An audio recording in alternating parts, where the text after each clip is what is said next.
آزمائش میں سے ایک واقعہ غزوہ احد ہے کہ غزوہ احد کے اندر مسلمانوں کو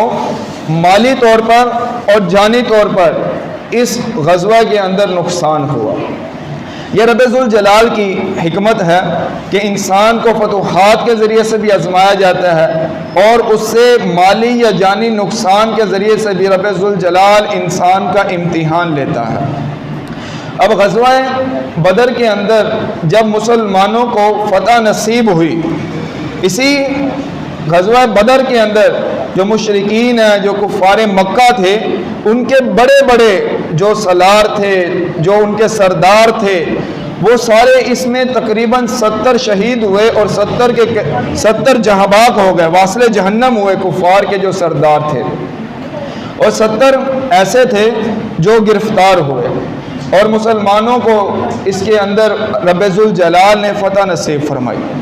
اب کفار مکہ کے جو اہل خانہ تھے، ان کے گھر کے اندر ایسا کوئی گھر نہ تھا جس کے اندر ماتم کا سما نہ ہو۔ کسی گھر کے اندر کوئی واصل جہنم ہوا، کسی گھر کے اندر کوئی اور فرد واصل جہنم ہوا، اس طرح ماتم کا سما تھا اہل مکہ کے گھروں کے اندر۔ تو اسی کے اپنا انتقام لینے کے لیے انہوں نے ایک منصوبہ بندی، ایک پلاننگ کی، جس سے مسلمانوں کا نام و نشان ختم کرنے کے لیے انہوں نے ایک فوج ترتیب دی،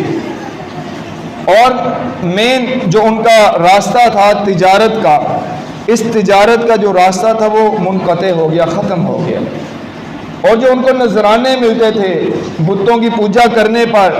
پوری دنیا سے وہ نذرانے وصول کرتے تھے، وہ نذرانے ان کے ختم ہو گئے۔ اب اس انتقام لینے کے لیے انہوں نے ایک فوج ترتیب دی۔ اس فوج کو 3000 کی جو اس کی تعداد تھی، 3000 فوجی ان کے اندر شامل تھے۔ اس فوج کے اندر ان کے پاس ہتھیار موجود ہیں، اسلحہ موجود ہے، اسلحے سے لیس ہے وہ فوج، اور وہ مسلمانوں کے خلاف جنگ کے لیے تیار ہو رہے ہیں۔ انہوں نے اپنے اعلیٰ سے اعلیٰ فوجی کو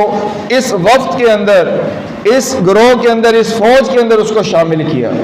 کہ وہ مسلمانوں کا مقابلہ کریں، انتقام لیں،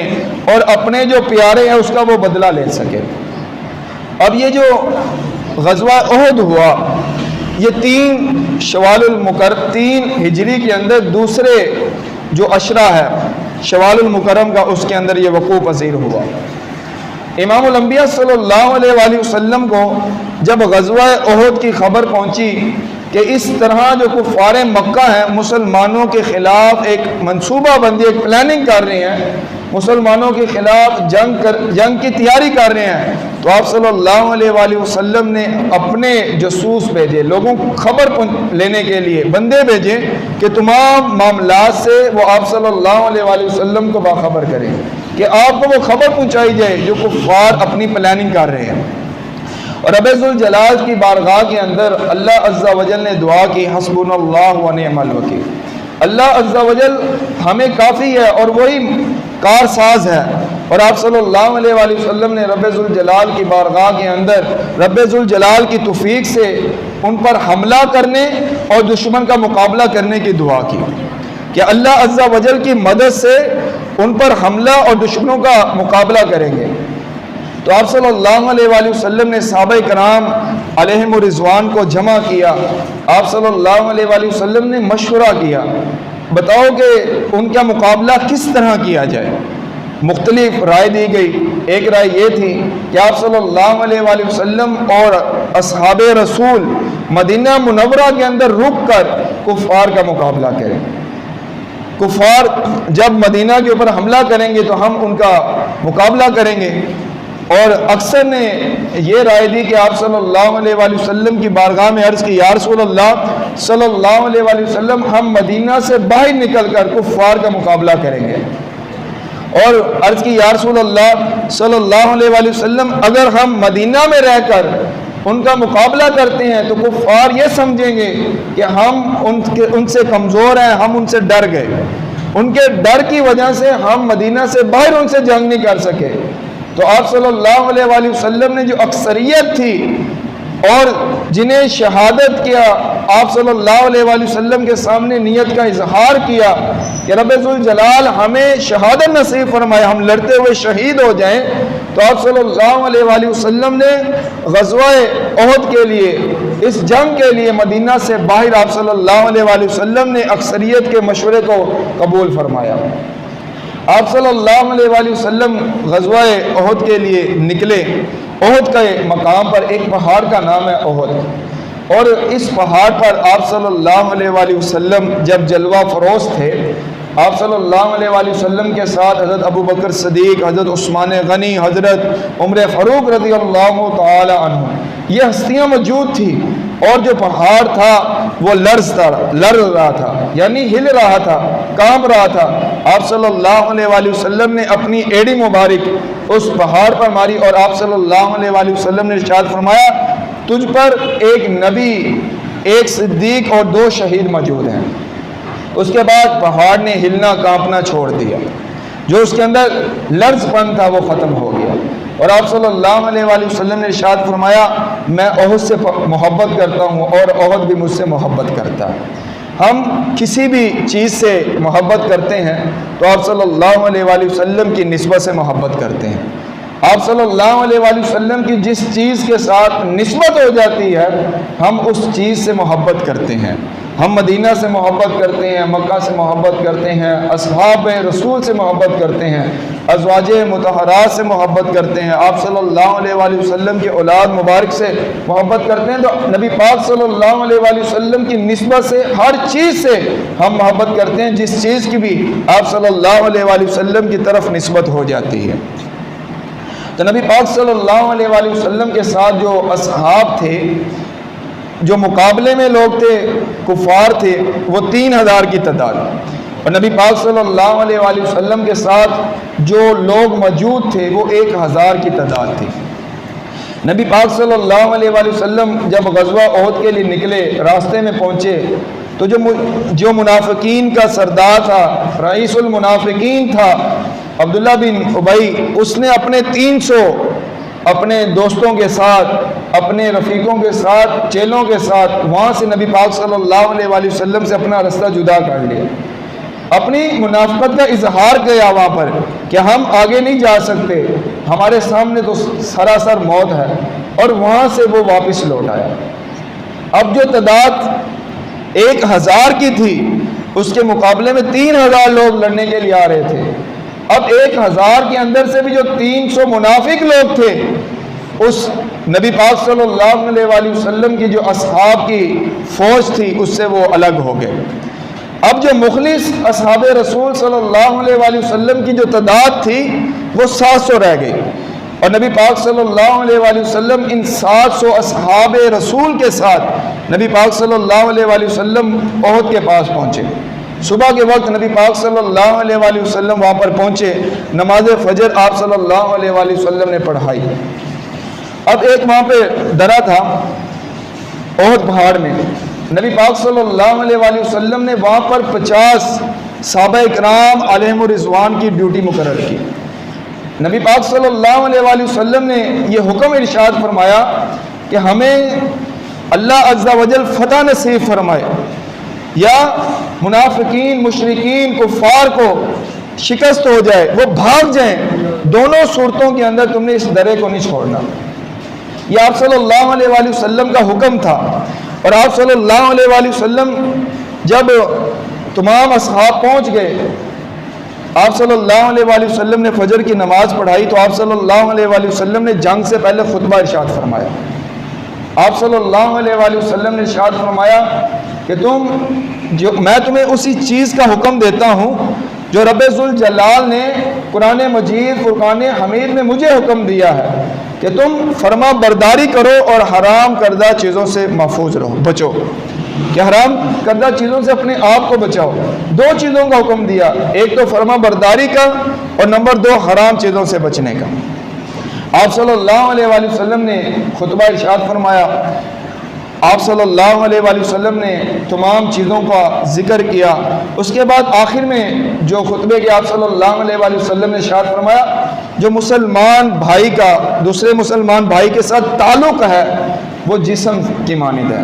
کہ جو انسان کا پورا جسم ہے اس کی اگر سر میں درد ہوتی ہے تو اس کا جو پورا جسم ہوتا ہے وہ بے چین ہو جاتا ہے. جسم سر کے اندر جو سر درد ہے اس میں درد ہے تو وہ پورا جسم اس تکلیف کو برداشت کرتا ہے. اسی طرح کسی خطے کے اندر اگر کسی مسلمان کو تکلیف ہے تو وہ پورے مسلمان اس تکلیف کو برداشت کرتا ہے, اسے محسوس کرتا ہے. اب غزہ کے اندر مسلمان آئے روز مسلمانوں کی نسل کشی کی جا رہی ہے, مسلمانوں کی جو نسل ہے اسے ختم کیا جا رہا ہے. اب اسرائیل ایک چھوٹا سا ملک وہی فلسطین کی جگہ پر قبضہ کرنے کے بعد, قابض ہونے کے بعد گریٹر یعنی بڑا اسرائیل بنانا چاہتا ہے. اور مسلمانوں کو رب ذوالجلال نے طاقت بھی عطا فرمائی ہے, فوج بھی ہے, ایٹمی طاقت بھی ہے, اور پھر بھی مسلمان کمزور کیوں ہیں؟ صرف اپنے انفرادی اجتماعی جو معاملات ہیں اس سے درگزر کر کے انفرادی جو اپنے معاملات ہیں ان کو ترجیح دینے کی وجہ سے, کہ مجھے یہ سہولت حاصل ہو جائے, یہ مجھے چیز مل جائے, میرا بینک بیلنس بڑھ جائے. جو بھی معاملات ہیں انفرادی طور پر اپنی ترجیحات کو شامل کرنے کی وجہ سے جو اجتماعی جو فوائد تھے ہم اس سے دور ہوتے جا رہے ہیں. آج غزہ کے اندر مسلمان بچوں کو, نوجوانوں کو, عورتوں کو, بوڑھوں کو, یہاں تک کہ اس پورے کے پورے شہر کو تباہ کر دیا گیا. جو عالمی سطح پر اقوام متحدہ کے اندر جو تنظیمیں ہیں جو حقوق کی بات کرتی ہیں, کیا ان کو یہ حقوق, مسلمانوں کے حقوق نظر نہیں آتے؟ اگر کسی اور خطے کے اندر, کسی اور جگہ پر, کہیں پر بھی کسی اور مذہب کے ایک دو فرد پر بھی کوئی ایسا کام ہوتا ہے تو وہ فوراً جو حقوق کی علم بردار تنظیمیں ہیں وہ فوراً اس کے لیے کھڑی ہو جاتی ہیں. آج کمزوری اسی بات کی ہے کہ مسلمانوں کے اندر اتحاد, اتفاق ختم ہو چکا ہے, جس کی وجہ سے مسلمان ایک پاور نہیں بن رہے. آپ یہودیوں کو دیکھیں, عیسائیوں کو دیکھیں کہ وہ مختلف ممالک میں رہنے کے باوجود وہ ایک یونٹ ہے, ایک پوائنٹ ہے ان کا, جو بھی بات کرتے ہیں اس پہ سارے متفق ہوتے ہیں. لیکن مسلمانوں کے اندر اتحاد, اتفاق نہیں ہے. مسلمان جو حکمران ہیں اپنے بے بسی کا اظہار کرتے ہیں, اپنے طاقت ہونے کے باوجود وہ اپنی طاقت کا استعمال نہیں کر سکتے. تو ایسی طاقت کا کیا فائدہ؟ آج پاکستان اسلامی ممالک کے اندر ایٹمی طاقت کی حیثیت رکھتا ہے. یہ رب ذوالجلال نے بہت بڑی نعمت عطا کی ہے مسلمانوں کو, خاص طور پر پاکستان میں رہنے والوں کو. پاکستان کے اندر جتنی مذہبی آزادی کے ساتھ پاکستان کے اندر مسلمان رہ سکتے ہیں, اتنی آزادی کے ساتھ کسی اور ملک کے اندر رہنے کی اجازت نہیں ہے. لیکن پھر بھی ہمارے ممالک کے اندر جو مسلمانوں کے خلاف معاملات ہوتے ہیں, نبی پاک صلی اللہ علیہ وآلہ وسلم کی رسالت پر ڈاکہ مارا جاتا ہے, اصحاب رسول صلی اللہ علیہ وآلہ وسلم کی ناموس پر زبان دراز کی جاتی ہے. اسی طرح ازواج مطہرات رضی اللہ تعالی عنہن کے بارے میں لوگ زبان دراز کرتے ہیں. پھر بھی ہمارا جو قانون بنا ہوا ہے, لا بنا قانون موجود ہے, لیکن پھر بھی اس کو عمل نہیں کرایا جا سکتا. کیوں؟ بڑے بڑے عہدوں پر انہی کے جاننے والے جو زبان دراز کرتے ہیں, انہی کے لوگ ان بڑے عہدوں کے اوپر قابض ہو چکے ہیں. تو اسی لیے اگر وہ ان کے اوپر ہاتھ ڈالتے ہیں تو وہ خود بھی اسی قانون کے اندر آتے ہیں. تو ہمیں ایسے جب بھی ہمیں موقع ملے, کبھی بھی ہمیں کوئی انتخاب کرنا پڑے, تو ہم اس صحیح العقیدہ سنی مسلمان کا انتخاب کریں جب ہمارے وطن, ہمارے اسلام, ہمارے دین کو ضرورت ہو تو وہ اپنے انفرادی ترجیحات کو چھوڑ کر دین اسلام کے احکام کے مطابق وہ پہلی صف میں کھڑا ہو. نبی پاک صلی اللہ علیہ وآلہ وسلم نے خطبہ ارشاد فرمایا کہ مسلمان بھائی کا آپس میں تعلق اس طرح ہے جیسے ایک جسم کا تعلق ہے, کہ سر کے اندر تکلیف ہو تو پورا جسم اس تکلیف سے بے چین ہو جاتا ہے. آپ صلی اللہ علیہ وآلہ وسلم نے جب صحابہ کرام علیہم الرضوان کو درس دیا, اس کے اندر ہمارے لیے بھی کئی دروس شامل ہیں. صحابہ کرام علیہم الرضوان اسلحہ نہ ہونے کے باوجود بھی کفار کا ڈٹ کر مقابلہ کیا, جان نثاری کے ایسے جوہر دکھائے کہ آپ کو طریق کے اندر نہیں ملتے. نبی پاک صلی اللہ علیہ وآلہ وسلم کے پیارے چچا حضرت امیر حمزہ سید الشہداء رضی اللہ تعالی عنہ، آپ جو شہید ہوئے اسے غزوہ کے اندر شہید ہوئے۔ نبی پاک صلی اللہ علیہ وآلہ وسلم مکہ کے اندر موجود ہیں، تو آپ کے چچا ابو جہل جو دین اسلام قبول نہ کر سکے، آئے برا بھلا کہا، نبی پاک صلی اللہ علیہ وآلہ وسلم خاموش رہے، اور خاموشی کی بہت بڑی طاقت ہوتی ہے، اور ہاتھ میں ان کا ایک ڈنڈا تھا، نبی پاک صلی اللہ علیہ وآلہ وسلم کے سر میں مارا، آپ صلی اللہ علیہ وآلہ وسلم لہو لہان ہو گئے۔ اب جو حضرت امیر حمزہ رضی اللہ تعالیٰ عنہ کی لونڈی ہیں، وہ یہ معاملہ دیکھ رہی تھی۔ حضرت امیر حمزہ رضی اللہ تعالیٰ عنہ ایک شاعر تھے، شجاعت تھے، بہادری تھی، اور آپ کا جو پسندیدہ مشغلہ، وہ آپ کی جو ہابی تھی، وہ یہ کہ آپ شکار کو پسند کرتے تھے۔ شکار کر کے آئے، گھر میں آئے تو لونڈی نے کہا کہ آپ کا اتنی شجاعت، اتنی بہادری کا کیا فائدہ؟ آپ کے بھتیجے محمد بن عبداللہ کو ابو جہل نے مارا اور لہو لہان کر دیا، تو آپ کی بہادری کا کیا فائدہ ہے؟ آپ نے فوراً اس شکار کو پھینکا اور درخت سے ایک ڈنڈا توڑا اور ابو جہل کے پاس چلے گئے۔ اب وہ لڑکوں کے اندر بیٹھا ہوا تھا اور ڈنڈا ابو جہل کے سر میں مارا۔ اب لوگوں نے حضرت امیر حمزہ جو بعد میں دین اسلام قبول کیا، پکڑنے کی کوشش کی، تو ابو جہل نے منع کر دیا، بھائی تھے، کہ اس کو نہ روکو، یہ بہت شجاعت بہادری ہے، یہ تمہیں بھی ختم کر دے گا، اگر تم نے ان کو روکنے کی کوشش کی یہ تمہیں بھی ختم کر دے گا۔ نبی پاک صلی اللہ علیہ وآلہ وسلم کی بارگاہ میں حاضر ہوئے اور کہا، بھتیجے میں نے تمہارا بدلہ لے لیا، اب تم خوش ہو جاؤ۔ نبی پاک صلی اللہ علیہ وآلہ وسلم نے ارشاد فرمایا کہ میں اس سے خوش نہیں ہو سکتا کہ ابو جہل سے آپ نے بدلہ لے لیا، مجھے تو خوشی اس وقت پہنچے گی جب آپ دین اسلام قبول کریں گے، نبی پاک صلی اللہ علیہ وآلہ وسلم کی رسالت، اللہ عز و جل کی وحدانیت کو قبول کر لیں گے۔ تو حضرت امیر حمزہ رضی اللہ تعالی عنہ نے دین اسلام کو قبول کر لیا، نبی پاک صلی اللہ علیہ وآلہ وسلم کی رسالت کو قبول کر لیا، بڑا پیار کیا کرتے تھے نبی پاک صلی اللہ علیہ وآلہ وسلم سے۔ تو جب حضرت امیر حمزہ رضی اللہ تعالی عنہ نے دین اسلام قبول کیا تو مسلمانوں نے علل اعلان عبادات کا جو معاملہ وہ شروع ہو گیا۔ اب غزوہ احد کے اندر حضرت امیر حمزہ رضی اللہ تعالی عنہ کو شہید کیا گیا۔ دین اسلام کو حضرت امیر حمزہ، حضرت عمر فاروق رضی اللہ تعالی عنہما کہ دین اسلام قبول کرنے کی وجہ سے رب ذوالجلال نے بڑی تقویت عطا فرمائی، بڑی طاقت عطا فرمائی۔ اب حضرت امیر حمزہ رضی اللہ تعالی عنہ کو شہید کیا گیا اور دیگر صحابہ کرام علیہم رضوان اس احد کے اندر، غزوہ احد کے اندر شہید ہوئے، اور اسی غزوہ کے اندر امام الانبیاء صلی اللہ علیہ وآلہ وسلم کے دندان مبارک، آپ صلی اللہ علیہ وآلہ وسلم کے دندان یہ بھی شہید ہوئے، لہو لہان ہو گیا آپ صلی اللہ علیہ وآلہ وسلم۔ اب جو درا تھا اس پر 50 اصحاب رسول ڈیوٹی دے رہے تھے، مسلمانوں نے کفار کا مقابلہ کیا، وہ بھاگ رہے،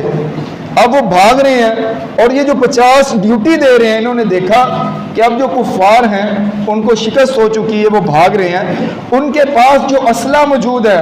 ہم ان سے چھین لیں، کل ہمارے مسلمان بھائیوں کے کام آئے گا۔ اب جو ان کے نگران تھے انہوں نے منع کیا کہ نبی پاک صلی اللہ علیہ وآلہ وسلم نے منع کیا ہے، آپ نے اس جگہ کو نہیں چھوڑنا، ہمیں فتح نصیب ہو یا شکست ہو، دونوں صورتوں کے اندر اس جگہ کو چھوڑنے کی اجازت نہیں ہے۔ لیکن وہ بھی نیت کے اندر صاف تھے کہ ہم مسلمانوں کو تو فتح نصیب ہو چکی ہے، ہم یہ جو اسلحہ ہے چھین لیتے ہیں، کل ہمارے ہی کام آئے گا۔ جب وہ مسلمان ان کفار سے اسلحہ چھین رہے تھے، مال غنیمت کے اندر شامل ہو گئے دیگر مسلمانوں کے ساتھ۔ اب جو کفار کا جو افسر تھا ولید، جو بعد میں جن کو سیف اللہ کا لقب بھی ملا، وہ اس چوٹی سے دیکھ رہے تھے سارا معاملہ کہ اس درے سے تو اب لوگ چلے گئے ہیں، تو اب میں حملہ کرتا ہوں۔ انہوں نے حملہ کیا اور جتنے اصحاب رسول وہاں پہ موجود تھے انہیں شہید کر دیا۔ اس کے بعد جو مال غنیمت کو سمیٹ رہے تھے وہ تو اپنا ہتھیار، اپنا جو تلواریں تھے وہ رکھ چکے تھے۔ جب انہوں نے اپنے دائیں بائیں آگے پیچھے دیکھا کہ کفار اسلحہ لیے ان کے اوپر اب حملہ کرنے کے لیے تیار ہیں، انہوں نے ان کا مقابلہ تو کیا، اور نبی پاک صلی اللہ علیہ وآلہ وسلم کے بارے میں معاذ اللہ اس وقت ایک افواہ پھیلا دی گئی کہ معاذ اللہ ثم معاذ اللہ نبی پاک صلی اللہ علیہ وآلہ وسلم شہید ہو گئے۔ اب یہاں پہ دو گروہ بن گئے، ایک وہ گروہ جو نبی پاک صلی اللہ علیہ وآلہ وسلم کا دفاع کر رہا ہے، اپنی جان نثاری سے، اپنی جان کے ذریعے سے آپ صلی اللہ علیہ وآلہ وسلم کے دفاع میں کھڑا ہے ایک گروہ، اور ایک گروہ وہ جسے یہ افواہ ملی کہ نبی پاک صلی اللہ علیہ وآلہ وسلم معاذ اللہ شہید ہو گئے ہیں۔ جب یہ خبر ملتی ہے تو جو ان کے حوصلے تھے وہ پست ہو گئے۔ کیوں؟ اصحاب رسول کی طریق اٹھا کر دیکھیں کہ ان کی تو کل کائنات، مسلمانوں کی تو کل کائنات نبی پاک صلی اللہ علیہ وآلہ وسلم کی ذات مبارک ہے۔ تو جب یہ خبر پہنچی تو جتنے حوصلے تھے وہ پست ہو گئے۔ نبی پاک صلی اللہ علیہ وآلہ وسلم کے اصحاب میں سے جب کوئی مایوسی کا وقت ہوتا ہے، کوئی ہر وقت رب ذوالجلال مختلف اوقات کے ذریعے سے انسان کو آزماتا ہے۔ مثال کے طور پہ اگر کہیں پر کوئی کھانے کی قلت ہو جائے، کھانا پکنے میں کوئی انتظار ہو، وقت لگے، اور کسی کے پاس تھوڑا لنگر موجود ہو، وہ کہے کہ میرے پاس یہ لنگر موجود ہے، جب تک کھانا نہیں پکتا تم یہ لنگر کھا لو، کچھ نہ کچھ وہاں پر امید کی روشنی پیدا ہو جاتی ہے۔ تو اسی طرح ایک نبی پاک صلی اللہ علیہ وآلہ وسلم کے صحابی رسول ہیں حضرت انس بن نضر رضی اللہ تعالی عنہ۔ جب انہیں یہ خبر پہنچی، انہوں نے اصحاب رسول کو اکٹھا کیا اور کہا کہ جون سی نبی پاک صلی اللہ علیہ وآلہ وسلم نے شہادت نصیب فرمائی ہے، نوش فرمائی ہے آپ صلی اللہ علیہ وآلہ وسلم نے، ہم اس کی تیاری کیوں نہیں کرتے؟ ہم کیوں نہیں لڑ کر اس شہادت کو نوش کر لیتے ہیں؟ تو اس ایک فرد کی وجہ سے صحابہ کرام علیہم رضوان کے اندر دوبارہ وہ جوش، وہ ولولہ پیدا ہو گیا۔ تمام صحابہ کرام علیہم رضوان دوبارہ ہمت وہ مل گئی، اور رب ذوالجلال نے پھر دوبارہ مسلمانوں کو فتح نصیب فرمائی۔ نبی پاک صلی اللہ علیہ وآلہ وسلم کے اس جنگ کے اندر دندان مبارک بھی شہید ہوئے، اور نبی پاک صلی اللہ علیہ وآلہ وسلم نے جو زخمی تھے اصحاب رسول، ان کے ساتھ مل کر کفار کا مقابلہ کیا تو رب ذوالجلال نے آپ کو فتح نصیب فرمائی۔ مسلمانوں پر مختلف اوقات آتے ہیں، مواقع ملتے ہیں، رب ذوالجلال فتح کے ذریعے سے بھی آزماتا ہے، اور رب ذوالجلال آزمائش کے ذریعے سے بھی آزماتا ہے۔ اصحاب رسول پر جو یہ آزمائش آئی، ان میں سے ایک آزمائش یہ غزوہ احد کی بھی ہے۔ اس غزوہ احد سے ہمیں کیا سبق ملتا ہے؟ ایک سبق تو ہمیں یہ ملا کہ نبی پاک صلی اللہ علیہ وآلہ وسلم نے جو ارشاد فرمایا تھا کہ میں تمہیں اسی چیز کا حکم دیتا ہوں جو رب ذوالجلال نے مجھے قرآن مجید فرقان حکیم میں حکم دیا ہے کہ تم فرما برداری کرو اور